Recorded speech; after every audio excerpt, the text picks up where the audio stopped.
means to be family, what it means to be kind of something about kind of a spiritual family for each other. I invite you to stand and we'll say a prayer together.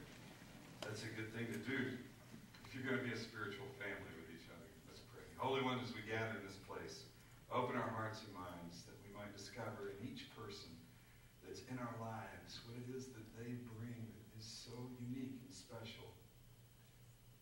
Open our hearts and minds that we might discover how, even through the most, maybe sometimes the most conflicted voice, through the most damaged relationships, we may discover something that we most needed to learn, to grow, to change.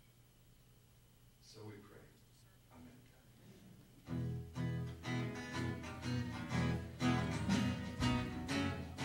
We're going to keep that theme going. Join in with this old thing.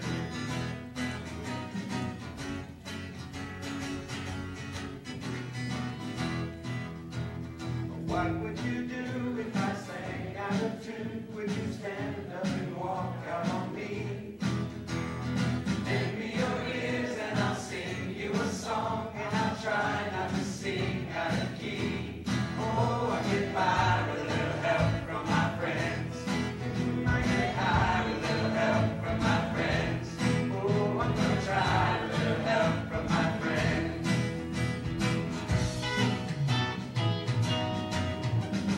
What do I do when my love is away? Does it work to be alone? How do I feel by the end of the day? Are you sad because you're on your own? No, I get by with a little help from my friends. I get high with a little help from my friends. I try with a little help from my friends. Do you need anybody? I need somebody to love. Could it be anybody? I want somebody to love. Would you believe in a love at first sight? It's not certain that it happens all the time. What do you see when you turn out the light? I can't tell that I know it's mine. Oh, I get high with a little help from my friends. Oh, I get high with a little help from my friends. Oh, I try with a little help from my friends. Do you need anybody? Want somebody to love? Could it be anybody? I want somebody to love. Oh, I get high with a little help from my friends. I'm gonna try with a little help from my friends. Oh, I get high with a little help from my friends. Yes, I get by with a little help from my friends. With a little help from my friends.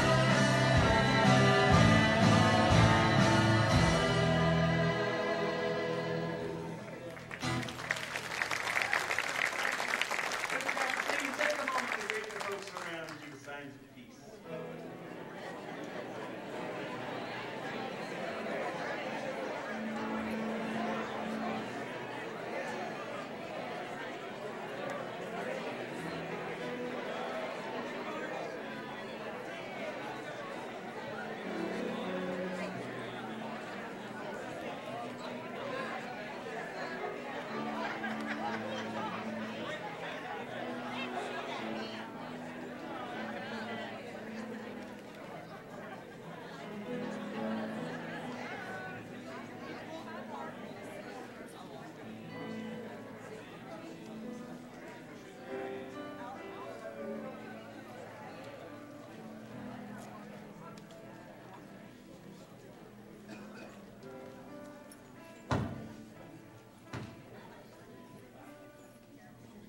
Good morning.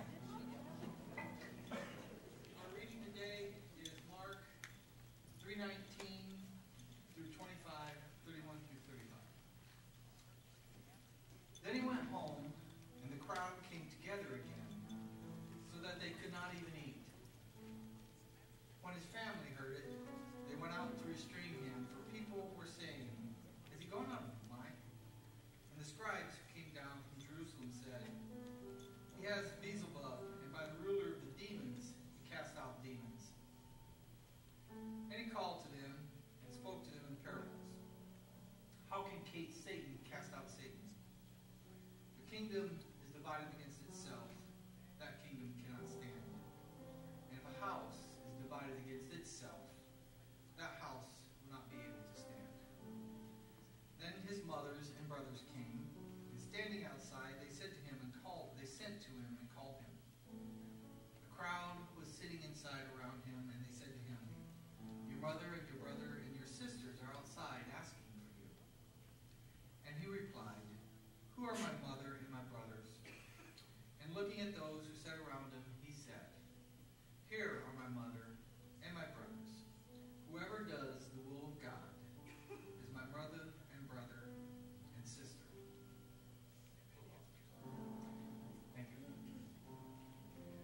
you to join with us on this this roomy poem that Charles and I, we worked musically. And the way we're going to do that, just so that you have a heads up, is we'll sing this through one time, and then we'll have a little instrumental and do it again. We'll just keep doing this as we forget this song, the words in our minds as we sing it.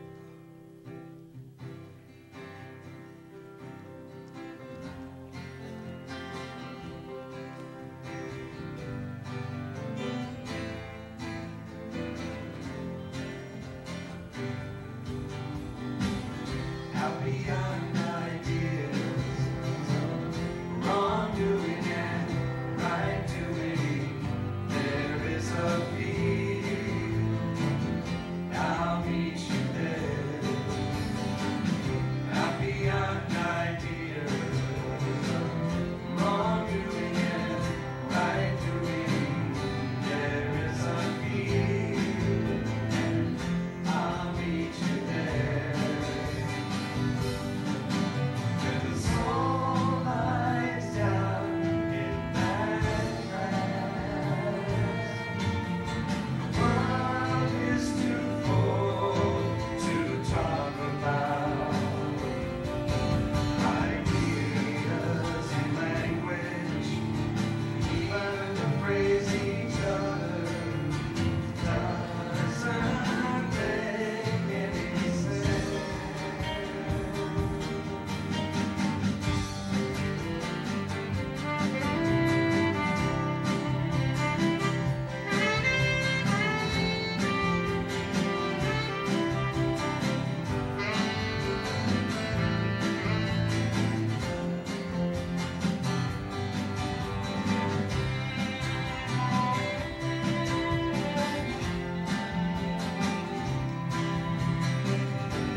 Close your eyes for a moment. Maybe take a few deep breaths.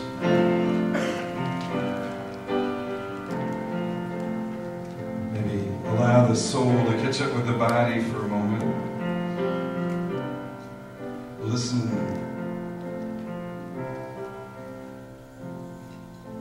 Just listen for a moment.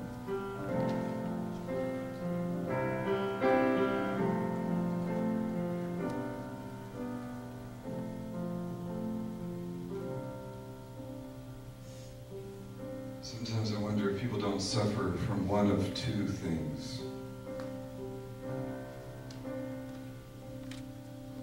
Some people seem to suffer from always jabbing away at life, trying to control something.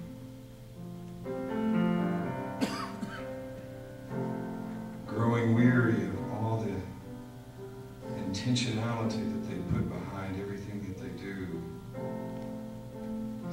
sometimes feeling weary and just needing some time to let all that rest.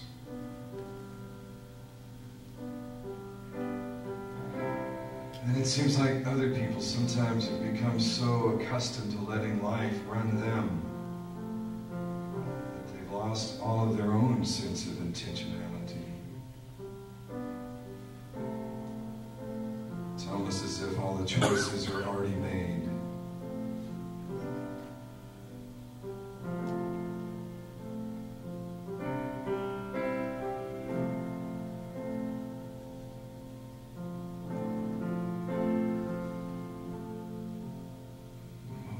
Just for a moment today, whichever of those might seem to fit a little bit with us, if we could just pause and listen a little bit more deeply to the kind of intentions that we might find if we could still our minds for a moment, be quiet, and ask, what is it out on the edges and the margins our usual way of thinking and being, out beyond our ideas of right doing and wrong doing, and the judgments that we're always making, to just listen for a moment to what might invite us to something a little deeper or a little different.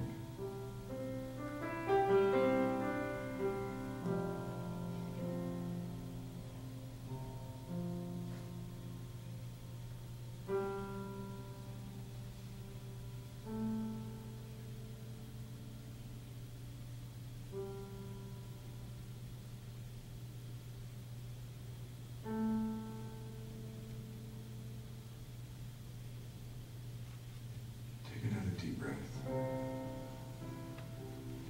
Just relax into that sense of wholeness that was created within you from the moment you were born.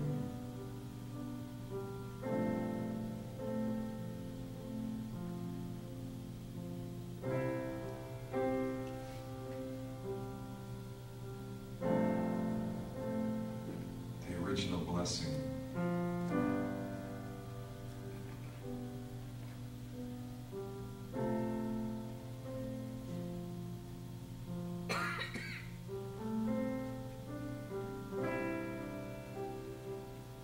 Holy One, we've all lived these lives that have taken us down so many different streets, and we've learned so many different things. Sometimes things that are so helpful, and sometimes things that seem to numb us from what's important. So open our hearts again today.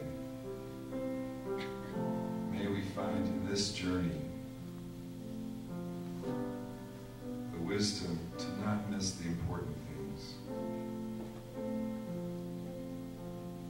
May we find the courage to seize the day.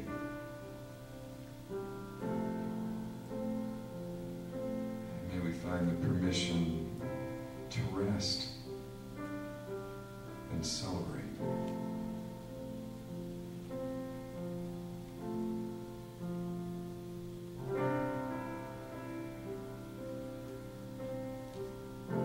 And most of all, Holy One, may we find in our journey the fellow pilgrims that become family for us and discover that wonderful experience of unity that gives us enough acceptance to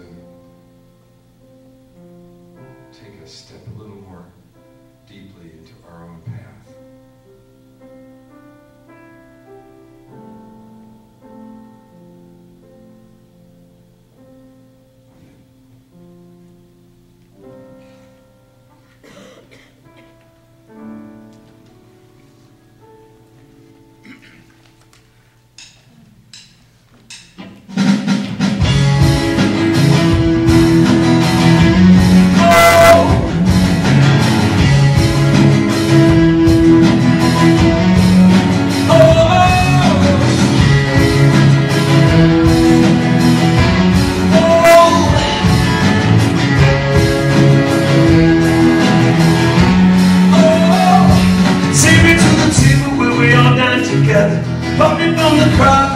To my center, whatever path you follow will show till tomorrow.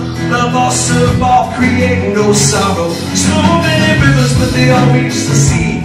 Telling me he's different, but I just don't believe it. Love is glorious and everyone shall reach it. Whoever seeks it, seen and unseen.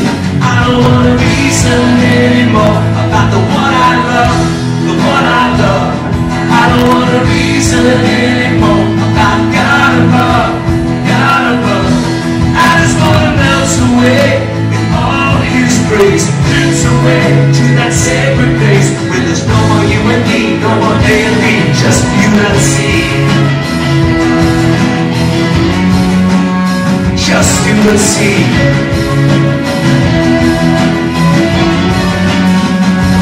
I don't want to count the leaves of the mango tree. I just want to taste its sweetness so you can defeat this above and beneath this, yeah. Come one and all, come stand tall. Whatever you approach and dance the meditation, you got love along, we shall reach the station. Find the road, the supreme abode. In this city our hearts shine like gold. Don't want a reason anymore about the one I love, the one I love. I don't want a reason anymore about God above, God above. I just want to melt away in all His grace. To that sacred place where there's no one you and me, no one they and me, just unity. Just unity. Unity. Be Jesus, Buddha, Moses, and Aaron all dance round, dancing on your thunder, drunk on the wine of love for thee. Tell me when will I be blessed to join this blissful company? Blissful company goes from sea to sea, from the depths of the valley to the mountain peaks. So many stories, so many fables, how the king sings and how the wall wails. Beside that, the holy heaven bears, from Mount Zion to the hills of Jamaica. All that is holy, all that is sacred, all shall leave this world completely naked, completely naked. I don't want a reason anymore about the one I love, the one I love. I don't want a reason anymore about God above, God above. I just want to melt away in all His grace. Drift away to that sacred place where there's no more you and me, no more they and me. I don't want a reason anymore about the one I love, the one I love. I don't want a reason anymore about God above, God above. I just want to melt away in all His grace. Drift away to that sacred place where there's no more you and me, no more they and me, just you and I see. Where there's no more you and me, no more they and me, just unity. No more you and me, no more they and me, just unity. Just unity. Just unity. Just unity. Just unity.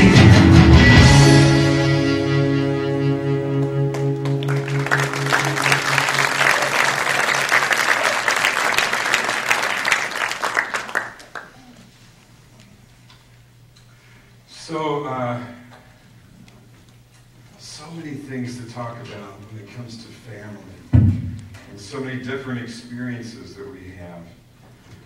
You know, I have my experience, you have your experience of what family feels like to you, and I want to play with that image for a moment. Everybody, just take a moment, think about what's your experience of family. And by family, I don't just mean the place and the people that you grew up with, but family. That feeling of connection that's freeing and opening, that allows you to feel safe, to be who you are. You know what I'm talking about? You felt that with other people. And sometimes it's not the family we grew up with where we experience that feeling, that experience. And sometimes it is. And sometimes it changes across the years. And people come and go from our lives. And we change. In the passage that we read today, Jesus, is at the beginning of his ministry, and he's casting out demons, and casting out demons. Of course, in that day and time, that's the best way they do to understand most illnesses, and so having someone who could do that seemed really, really strange to them. And the people thought that there's no way you're casting out demons unless you've got one, or you have the master of demons in you. So the religious leaders were saying, "Here, this guy's not good. He's bad. He's got this bad stuff." And you can imagine, if your brother or sister was off doing stuff like this, and you start hearing about it, you'd probably want to go show up and say, "What's going on? Hey, people are talking." Maybe you've had that experience. Have you ever had that happen to you where you were kind of experimenting, trying out some new things in your kind of life? Maybe it was adolescence or early adulthood. You were trying on being a different kind of person, maybe a little bit than your family, and suddenly people started showing up saying, "Hey, wait a minute, don't you remember who you're supposed to be?"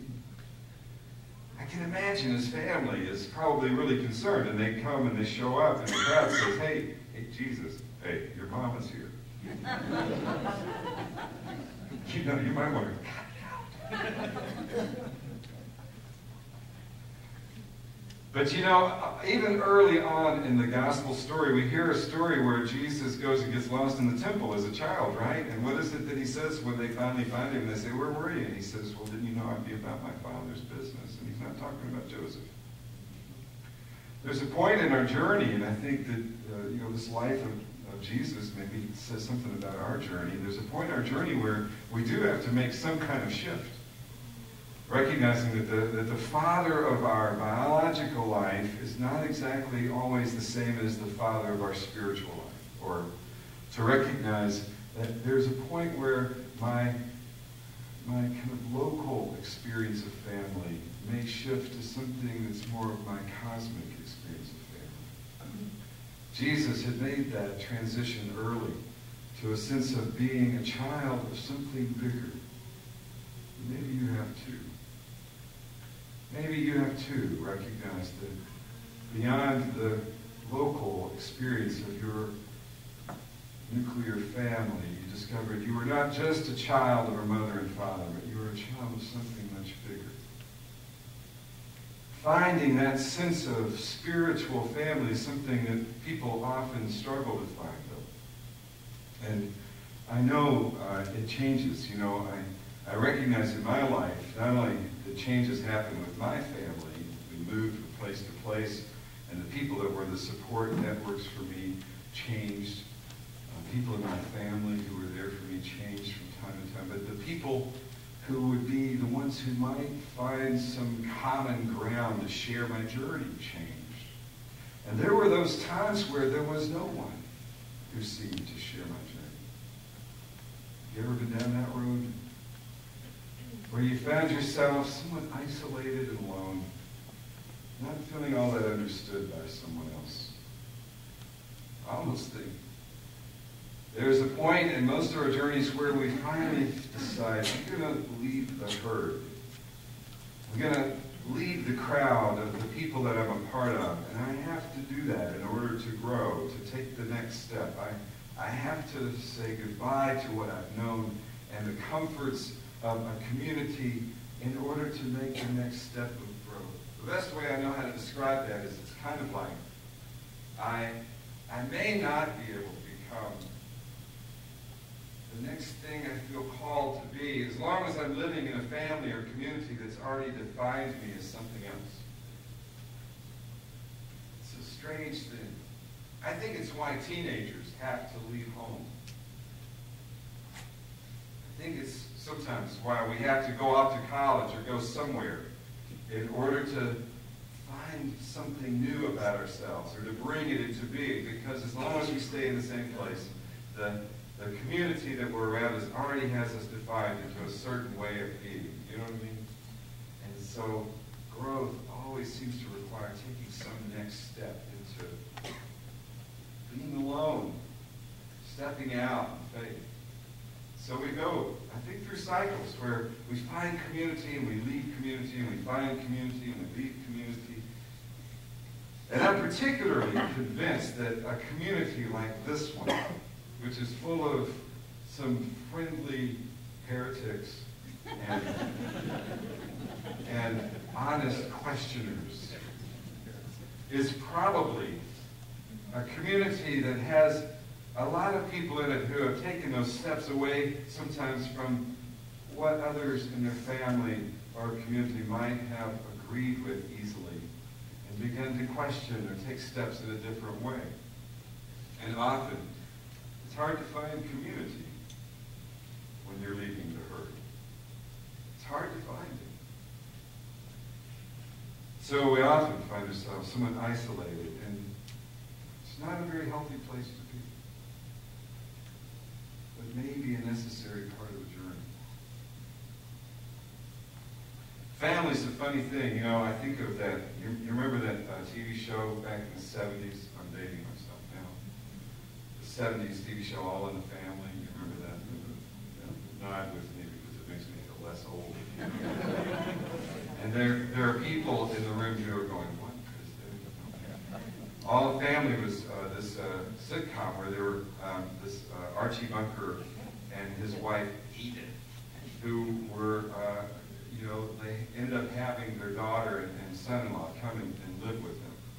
It was kind of a 60s, 70s sitcom about, the tensions of the paradigm shift going on in the culture and the differences in perspective. And you have Archie, who's this kind of arch-conservative who is always making fun or putting down everything that his son, who he calls Meathead, is doing. And Gloria, his daughter, is always getting fun made of her because she was a little ditzy. And so the tensions were played out, every week on our TV sets during this time period of late 60s and 70s when there's all this paradigm shift, the turmoil happening in the culture, but somehow we were able to continue to kind of laugh at it all because of the way it impacted families. There's something about when people are connected and committed to each other that they can have these conflicts and that all turns out okay. And so we could see this family get really mad at each other. And they could really yell at each other. But in the end, they were always okay. They were all still connected. And I thought about that. And I thought, what is it that's so important about family if it isn't that we need a place in our lives? In fact, maybe we need a way to make life more like. A family where I can experiment and make mistakes and do stuff that may be silly or wrong and still find a sense of acceptance. Not that there will be peace. Not that there won't be conflict. Not that there won't be people saying, what were you thinking? But that there will be a place where there's enough commitment between us where the acceptance goes beyond that. And my friends, I wonder if a big part of what's wrong in the world that we live in today is a lack of that kind of commitment to each other. We live in a world where people have conflicts. They become raging, angry people at each other, but there's nothing that holds them together in the midst of it. It allows us, without any kind of commitment to each other, to look into other people's eyes and to see them as less than human and the enemy. It allows people to sit on opposite sides of political aisles with no need to find a way to come to common ground because we have no commitment to each other anyway. Finding some sense of family, that we are families in our culture, seems to only happen after tragedy. But what we need is family. Hello, that happens all the time. All the time. Conflict will always be present in families. Differences of personalities. My dad's with me today. He's in town. Came down to visit his great-grandchild. We made a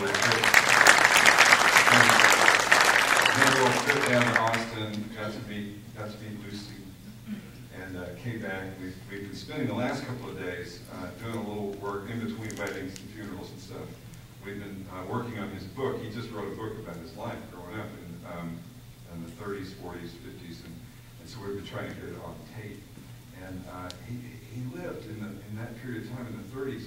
His father was a doodle bugger. They would go around and they would shoot seismic stuff looking for oil. And so they would live in 15, 16 towns every year. They would just go and set up town. They would start shooting, looking for oil. His life was this life that was continually about change, about going to the next place. And I was so moved when I was listening to his book, when he was talking about what made that possible, what made it okay as a child to move from one town to the next, continually from childhood. Can you imagine? Never having friends that you had that you could keep, other than one girl who was the daughter of someone else on the seismic crew, who they became best friends. But when he described what was it that made this somehow okay, whether they were living in a shack in some little bitty town or a big house in some metropolis, it was always changing, always changing.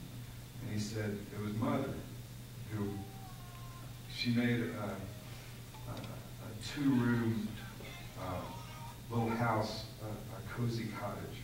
And she made a house on the bayou, a room with a view. and she made a shotgun house in New Orleans into a long thin house home. But he never worried, he says, about having to pick up stakes and move, because he always knew that they were just moving to the next home that Mother would make. Having that sense of trust is what family's about. It's not about not being corrected. It's not about not being at odds with each other. It's been suggested that maybe what our culture needs most is just to all sit down and have some good talks. To just sit down and get to know each other better.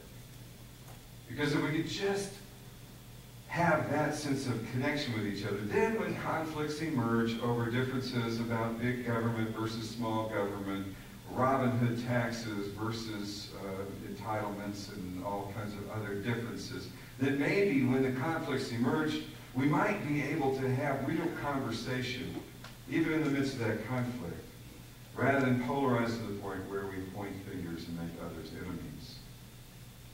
Family, that sense of family is what we need. Finding a sense of spiritual family is what each of us need. So today, I want to just suggest to you for a moment that you might think about, where is your sense of family? And maybe trust that this right here could be a part of it. In fact, during the summer, we're doing what we're calling a Summer of Love. And we're having a kind of a Summer of Love revival. In fact, Sharm has planned an event for us for next Sunday night in this room where we want to invite you to come and just connect with other people and share your stories. We're going to talk about Father's Day. My dad won't be here then, so I talked about him today. Next week, we're going to invite people to come and talk about their fathers and talk about their experiences of growing up and just spending some time getting to know each other, developing that sense of deeper community that allows us to find a sense of place. Maybe connecting to that is a big part of what it means to live life in a way that feels alive, less isolated, more connected. Whatever it is that prevents us from finding joy in community, push back at it. Push back against it. Whatever it is that tells you trusting someone else enough to let them into your life a little more deeply isn't safe. Question it. We live in a world that's becoming more and more isolated. We're connected digitally, but all the statistics say that for all the social networking that we're doing, people find that they have fewer people that they can confide in now than they did 6 months ago. Half as many as they saw and had 2 years ago. What does that mean? Perhaps it means there's a part of us that's a little bit afraid to risk letting someone in. Letting someone see more than this profile page. Okay.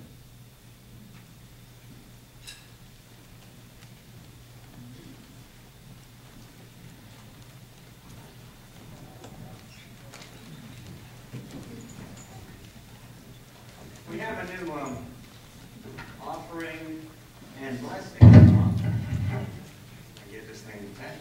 We have a new offering and blessing song that we want to share with you. It's written by our local singer-songwriter, she's now about Sarah Hickman, our visual Texas troubadour. And it's a sweet little song. It's very easy. We'd like to do it for a few Sundays, so we're going to invite you to join along with us. I'll do the chorus the first time, and then invite you all to do it with us. And then while we're standing and singing, if you have an offering, bring it forward at that time as we're singing.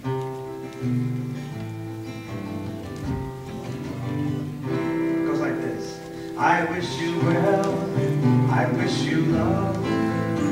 I wish you all I can. I wish you peace. I wish you hope until we meet again. So let's all try that together. I wish you well. I wish you love. I wish you all I can. I wish you peace. I wish you hope until we meet again. A carousel to wish you well, spinning round and round, until you've been to your heart's content and hop back on the ground. I wish you well, I wish you love, I wish you all I can. I wish you peace, I wish you hope until we meet again. Blessings to the birds I hear. Okay, so we're not the same words, we got that energy.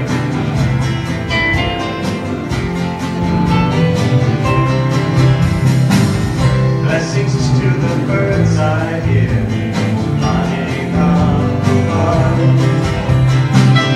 bringing song into our lives, lifting all hearts with love. Chorus. I wish you well, I wish you love, I wish you all I can.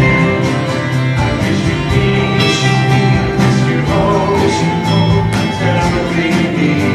Anyone just want to listen to this one? This old world can seem so big everywhere you go, but we can choose to become a friend with anyone we know. I wish you well, I wish you love, I wish you all I can.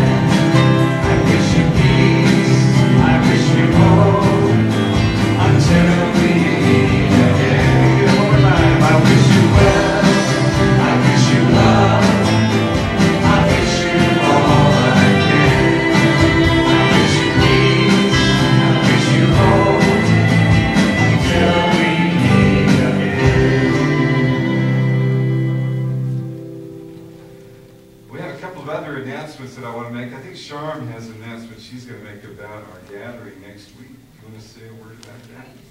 No, you go ahead, Mike. Okay. Hey everybody, I'm Sharon Robarts, and I do want to tell you that we're going to have a great time next Sunday night at 5:30. You don't have to cook, you don't have to do anything but come, sit at round tables together, we'll eat and enjoy each other, and we will talk about our dads if we want to. If you want to talk about your uncle or your grandpa, whatever, the whole idea is just let's get to know each other. And for those of you who are new here, maybe you're just visiting us today, come on, if you're looking for a place to belong, this could be it. You never know.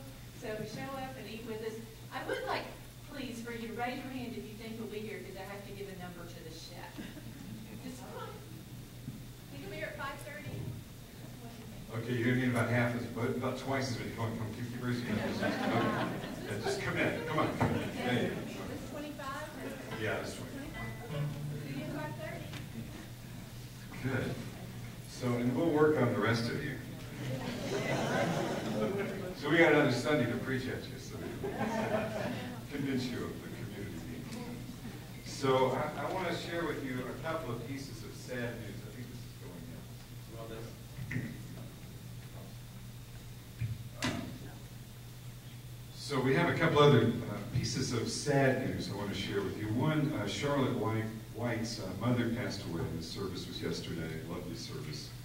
Talk about a sense of family. It was amazing. People came around her, talked about what a difference her mother had made in their lives. Beautiful, beautiful.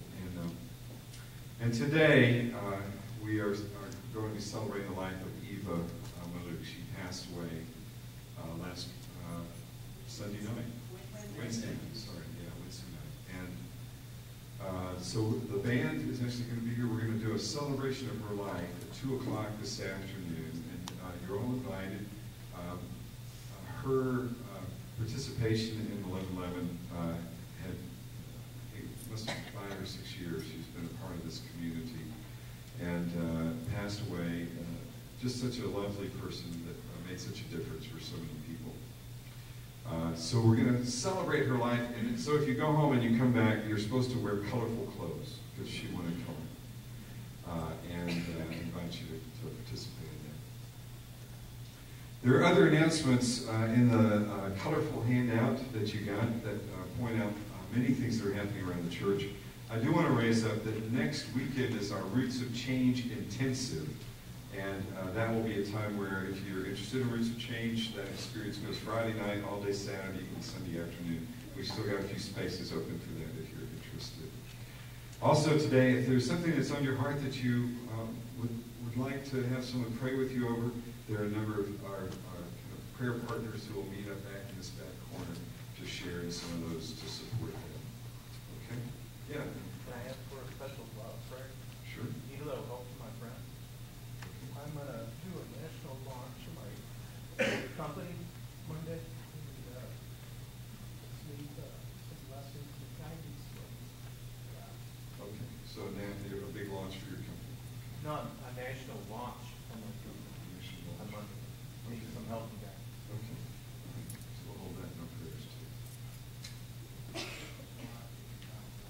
Oh, big announcement. 1st of July picnic down at Lyle Lines. There's flyers out in the places too.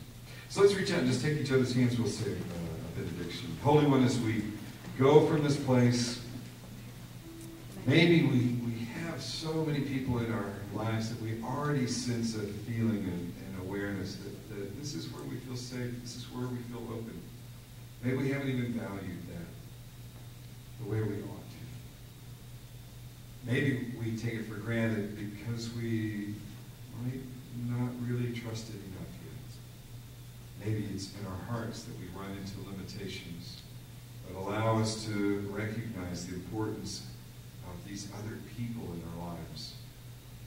So may we leave this place with a new awareness of where joy can be found in that sense of openness and community.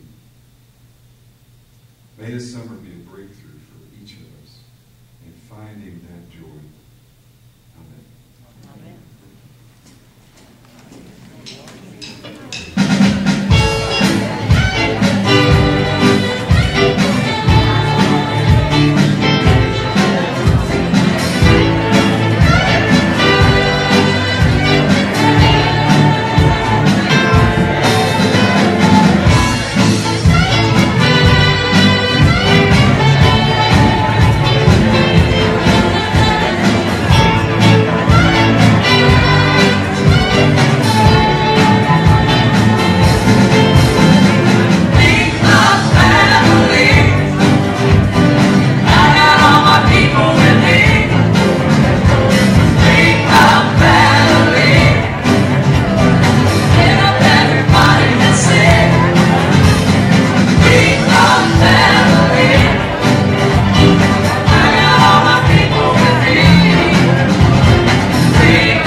Thank you, Earl.